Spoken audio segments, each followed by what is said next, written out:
How to solve unable to map network drive on Windows 11. Hello everyone, welcome back to our channel.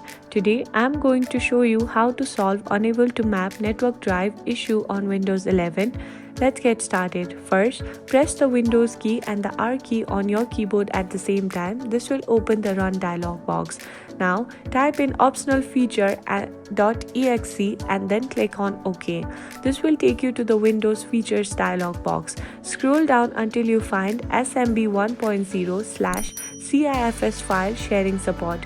Click on the arrow to expand it. You will see two options here, SMB 1.0/CIFS client and SMB 1.0/CIFS server. Make sure to check both of the boxes. Once you have done that, click OK.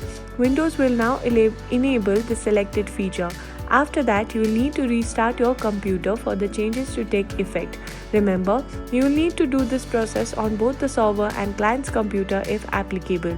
And that's it. After the restart, the SMB 1.0 protocol will be now enabled and your problem should be solved.